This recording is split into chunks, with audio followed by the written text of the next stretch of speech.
नमस्कार, विंध्या टाइम्स में आपका स्वागत है। इस वक्त हमारे साथ रीवा के सांसद जनार्दन मिश्रा जी हैं। जनार्दन मिश्रा जी, आपका बहुत बहुत स्वागत है। धन्यवाद। कैसा रहा आपका ये कार्यकाल, किस तरह से देखते हैं?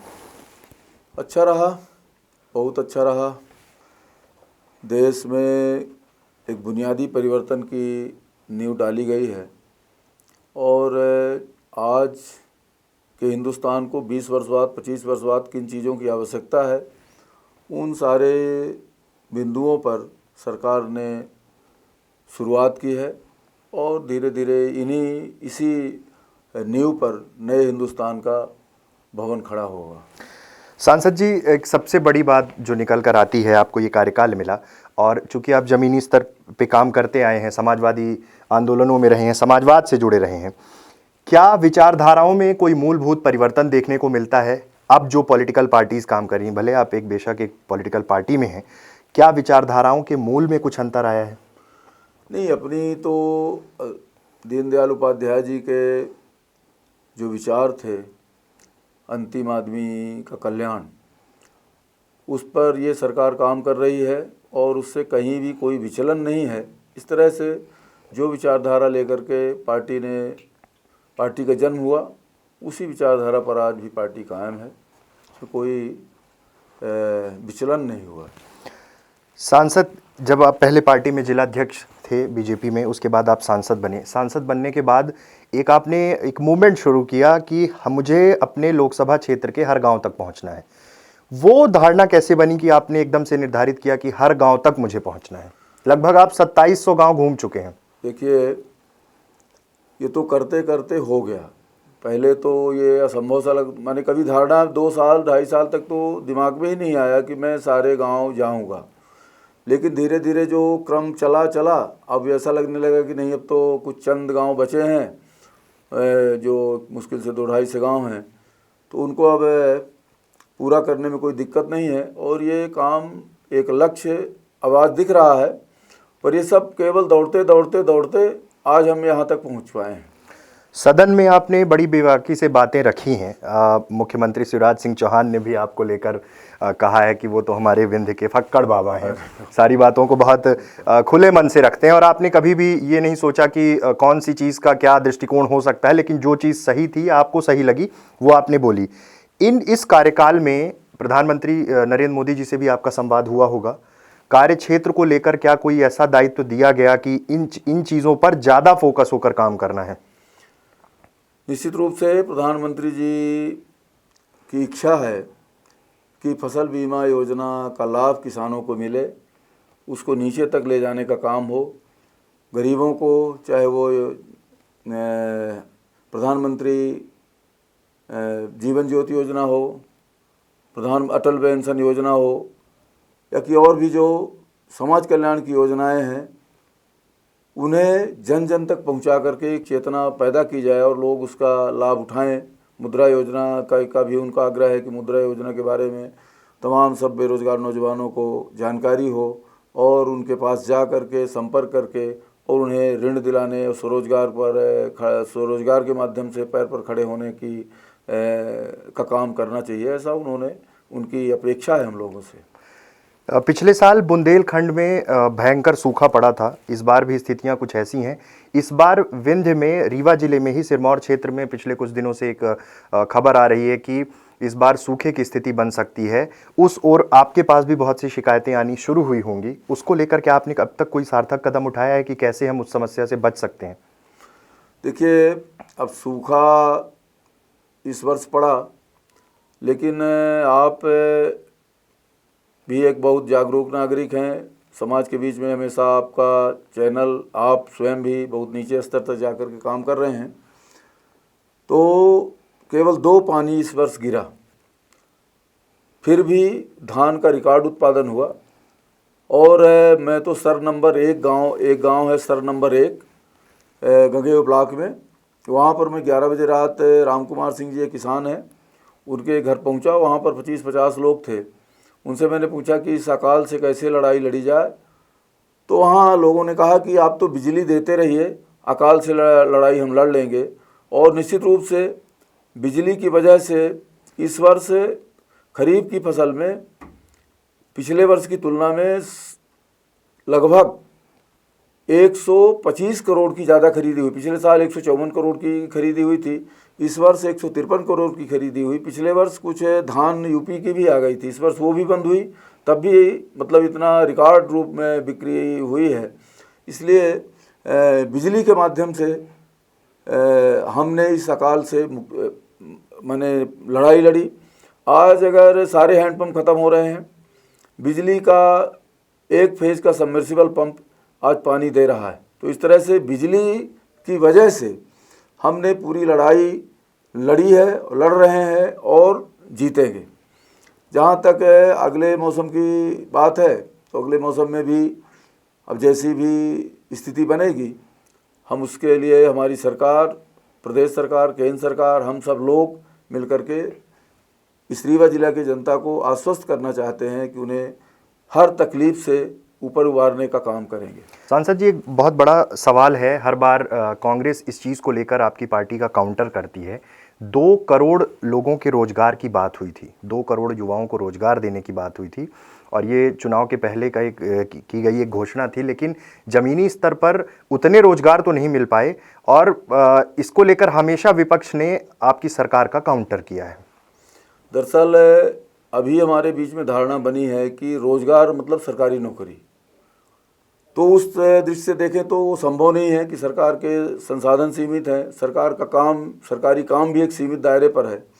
अगर उसे हटा दें तो आप देखेंगे कि मुद्रा योजना की वजह से, चाहे वो फसल के उत्पादन की वजह से हो, चाहे दूसरे सरकारी उपक्रमों की वजह से हो, रेलवे लाइन के काम जो हो रहे हैं, सड़कों में जो काम हो रहे हैं, निर्माण के जो काम हो रहे हैं, उन सारे कामों में बहुत बड़ी मात्रा में 2 करोड़ से ज़्यादा मात्रा में ये रोज़गार उपलब्ध हुए हैं। इस तरह से बिल्कुल सरकार ने जो घोषणा की थी उस पर 100% रूप से खरी उतरी है। रीवा से ही इस बार राज्यसभा के लिए सांसद निर्वाचित किए गए कांग्रेस पार्टी से राजमणि पटेल जी आए। समन्वय की ज़रूरत कहीं ना कहीं तो पड़ेगी कि वो भी एक सर्वोच्च सदन में है, किसी बिल को लेकर भी चर्चा हो सकती है। आपको क्या लगता है, कांग्रेस ने ये स्ट्रेटजी चुनाव के दृष्टिकोण से बनाई कि एक सांसद हम राज्यसभा में विंध्य क्षेत्र से दें, रीवा से दें, क्योंकि विंध्य में कहीं ना कहीं कांग्रेस अपनी सक्रियता बढ़ाना चाहती है, पुराने परिणाम उनके पक्ष में नहीं रहे हैं। अब ये उनके पार्टी का अंदरूनी मामला है, किसको उन्होंने टिकट दिया, राजमणि जी को दिया, किसको नहीं दिया, वो एक अलग बात है, और उनको स्वाभाविक रूप से अपनी स्ट्रेटजी बनाने का हक है। पर स्ट्रेटजी बनाने के पहले उन्होंने क्या काम किया है, इसका भी उनको जवाब देना होगा जनता के बीच। आज जब हमारा किसान कह रहा है कि कितना भी भीषण अकाल है लेकिन आप हमको बिजली दीजिए, हम अकाल से लड़ेंगे। कांग्रेस के समय में अगर इतना भीषण अकाल पड़ता तो आप क्या कल्पना कर सकते कि 2 घंटे 3 घंटे की बिजली से इस अकाल रूपी दानव के मुंह से इस रीवा जिले को कभी बचाया जा सकता था। इसलिए उनको तो स्ट्रेटजी बनाने के पहले इसका जवाब देना होगा कि 2 घंटे बिजली क्यों मिलती थी, सड़कों में गड्ढे क्यों थे, बेरोजगार नौजवानों को काम क्यों नहीं मिल रहा था, पानी क्यों नहीं था। आज बाणसागर की वजह से रीवा जिले की 80% भूमि अगले कुछ वर्षों में सिंचित होने जा रही है। उनको जवाब देना पड़ेगा कि 80 के बाद से बाणसागर की जो ईंट जहाँ रखी हुई थी शिवराज सिंह के आने के पहले तक, वो क्यों नहीं ऊपर आई। आज उनको जवाब देना पड़ेगा कि 5 साल 6 साल के अंदर अगर 1/3 जिले को सिंचित किया जा सकता है, तो तुम 70 साल में इन लोगों 70 साल में इस जिले में सिंचाई का कोई उपक्रम नहीं बना, इसका भी जवाब देना होगा कांग्रेस को। इसके लिए रणनीति बनानी पड़ेगी उनको। अच्छा, आप सिमरिया से आप आते हैं, सिमरिया को एक वरदान जैसा है कि आप स्थानीय सांसद सिमरिया से, राज्यसभा के लिए मनोनीत किया गया सिमरिया से, जिला पंचायत अध्यक्ष सिमरिया से, कहीं ना कहीं राजनीति में एक बड़ा प्रमुख स्थान सिमरिया विधानसभा, सिमरिया क्षेत्र बहुत बड़ा स्थान रखने लगा है। सिमरिया शुरू से ही एक संघर्ष का अखाड़ा रहा है। वहाँ पर राजनीति का प्रशिक्षण यमुना प्रसाद शास्त्री के ज़माने से कार्यकर्ताओं का हुआ है, लोगों में चेतना जागृत हुई है, समाजवादी आंदोलन का गढ़ रहा है सिमरिया।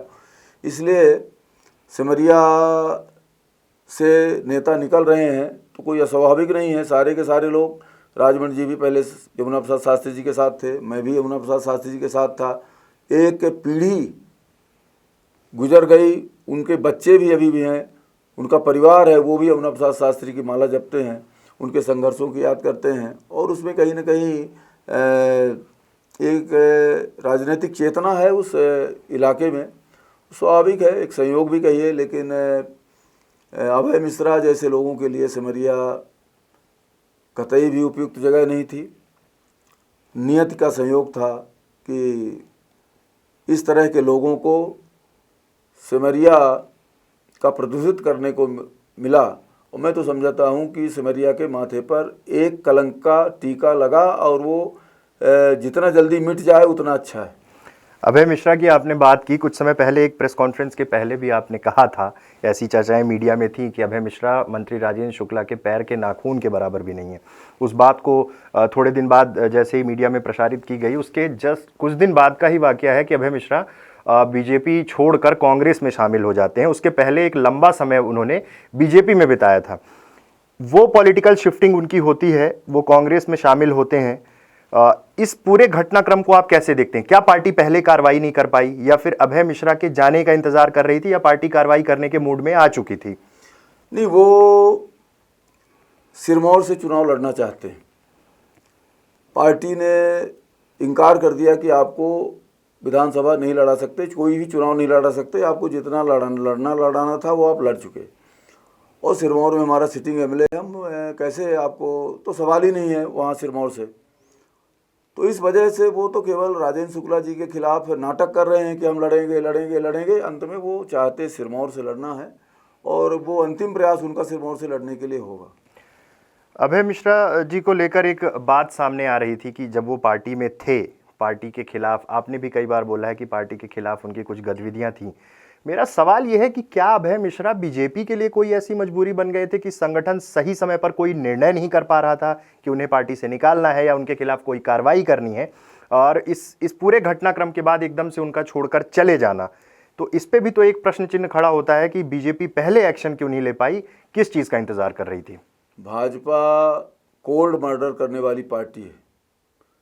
वो किसी का कत्ल नहीं करती। धीरे धीरे धीरे धीरे स्लो पॉइजनिंग दे करके या तो मर जाओ या उससे छुटकारा पाओ, ये नीति भाजपा की रहती है, और अभय मिश्रा उसी नीति के शिकार हुए, और वो उनसे छुटकारा मिला भाजपा को।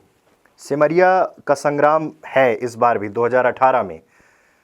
इस बार एक चर्चा और शुरू हुई कि कुछ सांसदों का नाम आया कि वो विधानसभा चुनाव लड़ना चाहते हैं। क्या, एकदम खुले मन से मैं आपसे पूछना चाहता हूं, क्या सांसद जनार्दन मिश्रा की भी ऐसी मंशा है कि वो सिमरिया से विधानसभा चुनाव लड़ना चाहते हैं? नहीं नहीं नहीं, आप सिमरिया से चुनाव नहीं लड़ना चाहते? नहीं, मैं विधानसभा चुनाव कहीं से भी नहीं लड़ना चाहता। अगर पार्टी हमको उपयुक्त समझेगी तो अपन लोकसभा की इच्छा व्यक्त करेंगे।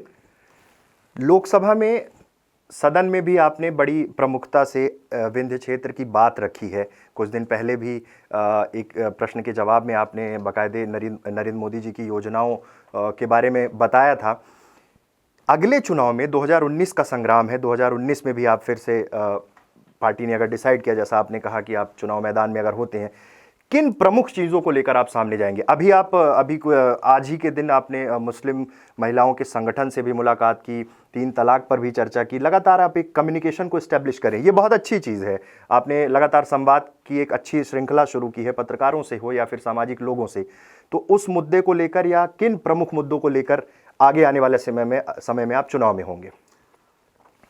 मैं तो इस ज़िले को एक कृषि का हब बनाना का हमारी कल्पना है। कृषि का हब बने, और उसके लिए जो प्रदेश सरकार ने जिस तरह से सिंचाई का, शिवराज जी ने यहाँ नेटवर्क तैयार किया है, 5 वर्षों में मैं प्रयास करूँगा कि 80% इस ज़िले के खेत सिंचित हों।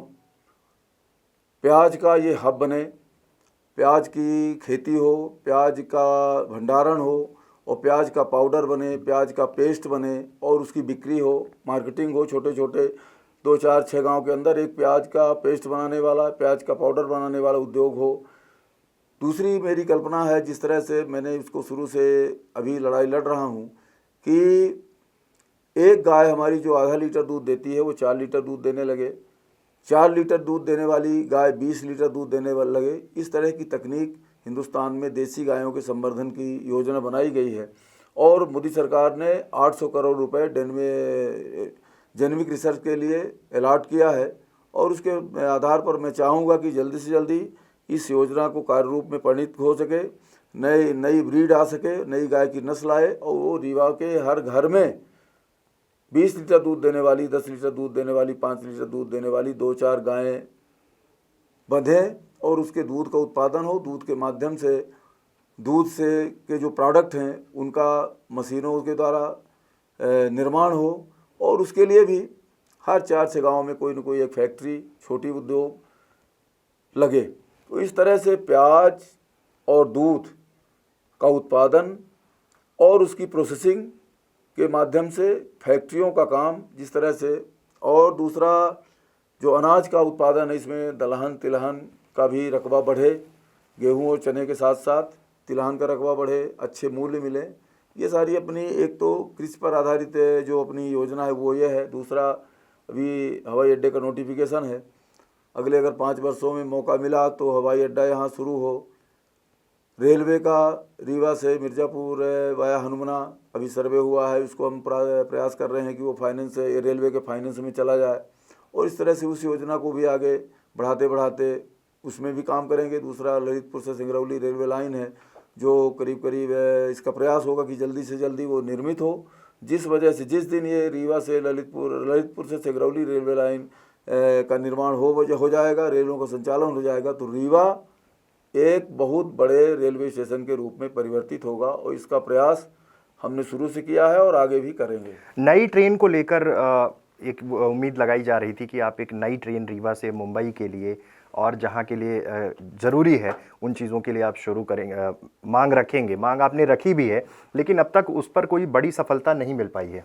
हाँ, ये बात सही है कि उस पर अभी कोई कमिटमेंट सरकार ने नहीं किया है, लेकिन अभी 4 दिन पहले मैं रेलवे बोर्ड के चेयरमैन से मिला था, उसके पहले एक दिन रेल मंत्री जी से मुलाकात हुई और अभी उन्होंने कहा है कि मैं 1 हफ्ते के अंदर इस चीज़ों का विश्लेषण करके बताऊंगा। मैं फिर से जा रहा हूं, आज दिल्ली जा रहा हूं, कल या परसों 2 दिन में रेल मंत्री जी से मुलाकात करूंगा और जो प्रक्रिया वो 1 हफ्ते के अंदर क्या हुआ उस पर उनसे जानकारी भी मिलेगी और उस बात को आगे भी बढ़ाने का काम करूंगा। दूसरा रीवा से बड़ौदे के लिए भी काम कर रहा हूं कि लोगों को रोजगार, अभी बम्बई में एक सीमित संख्या हो रही है, उतना बम्बई का विकास नहीं हो पा रहा है। अब गुजरात की ओर रोजगार बढ़े हैं, तो जिस तरह से रीवा से राजकोट, अब रीवा से बड़ौदा के लिए भी प्रयास कर रहा हूं कि वहां से भी एक ट्रेन वहां के लिए भी मिल जाए। तो इस तरह से रेलों का नेटवर्क मतलब प्रयास आपके जारी हैं। एक आखिरी सवाल की ओर मैं आ रहा हूं। समाजवादी आंदोलन से, समाजवादी पृष्ठभूमि से भाजपा तक कैसे ये सफर हुआ? मैंने जीवन में कभी सोचा भी नहीं था कि राजनीति में जाऊंगा, लेकिन बालपन से ही देश के बारे में सोचने समझने और भ्रष्टाचार, खासकर भ्रष्टाचार से मुझको जब से याददाश्त थी मेरी, तब से मुझको लगता है कि भ्रष्टाचार से मुझे घृणा थी। और कांग्रेस पार्टी ने जिस तरह से भ्रष्टाचार किया, इंदिरा गांधी ने, जयप्रकाश जी ने भ्रष्टाचार के खिलाफ संपूर्ण क्रांति का आंदोलन शुरू किया। मैं मीसा में रहा, माफ़ी नहीं मांगी, लगभग 18 महीने में जेल में रहा। उसके बाद आने के बाद राजनीति में धीरे धीरे राजनीति को ही समाज सेवा का काम माध्यम मान करके, और वो एक अच्छा बुरा फिसलन भरा, कभी लुढ़कना, कभी खड़े होना, कभी दुखी होना, कभी, तो इस तरह से ये क्रम चलता रहा। चलते चलते स्वाभाविक रूप से ईश्वर ने जो कुछ दिया वो दिया, और मेरी तो ये मान्यता है कि राम राम रटते रहो, लगे रहो दिन रात, कबू तो दीनानाथ के झनक पड़ेगी कहां। क्या बात है। एक प्रश्न अभी एकदम से दिमाग में आ गया, क्योंकि हमेशा से जब भी कांग्रेस की ओर से कोई काउंटर किया जाता है तो सबसे पहले ये देखा जाता है कि पार्टी के बचाव में, अगर मंत्री के खिलाफ कोई टिप्पणी अजय सिंह ने की तो पार्टी के बचाव में, मंत्री के बचाव में सबसे पहला बयान सांसद जनार्दन मिश्रा जी का आता है। मतलब अगर पार्टी पे कोई काउंटर हुआ तो सबसे पहले सांसद खड़े हो जाएंगे कि हाँ, कौन क्या बोला, पार्टी के बारे में क्या बोला या फिर हमारे मंत्री के बारे में क्या बोला। देखिए, पार्टी के बारे में जब कोई विपरीत टिप्पणी आती है कांग्रेस की ओर के, तो मुझे बहुत तकलीफ होती है, क्योंकि शिवराज सिंह जी ने जो काम रीवा के लिए किया, और मैं मंचों में भी कहता हूं, आपके माध्यम से भी कह रहा हूं कि रीवा की जनता 7 पीढ़ियों तक शिवराज सिंह के ये कामों को नहीं भूल पाएगी। राजेंद्र शुक्ला जी का जहां तक सवाल है, उन्होंने जिस तरह से साफ सुथरी राजनीति की है और रीवा को नई ऊंचाई दी है। आज उनके खिलाफ बोलने का मतलब है कि लोग मुंह ऊपर करके थूक रहे हैं, तो ऐसे लोगों को जवाब देना स्वाभाविक है। मैं अपना धर्म मानता हूं और पार्टी के खिलाफ, राजेंद्र शुक्ला जी के खिलाफ अगर कोई बयान आता तो निश्चित रूप से हमें लगता है कि मुझे प्रतिक्रिया देनी चाहिए और प्रतिक्रिया देता हूं। बहुत बहुत धन्यवाद। समय चूंकि कम है, लेकिन हम फिर कभी आपके साथ बैठकर विस्तृत चर्चा करेंगे अलग अलग मुद्दों पर, शहर पर केंद्रित। एक विचारधारा समझ में आई कि आपके केंद्र में कृषक है, कृषि है, उसका कार्यक्षेत्र है। आपकी कोशिश में है कि रीवा के किसान को मजबूत किया जाए, उसका कृषि संवर्धन कैसे हो सके, नए उद्योग कैसे लाए जाएं, कृषि पर केंद्रित ही आपका एक विजन है। बहुत बहुत धन्यवाद सांसद जी, आप हमारे स्टूडियो में आए। आपने मुझे आमंत्रित किया, इसके लिए आपको, आपके चैनल को धन्यवाद। बहुत बहुत धन्यवाद।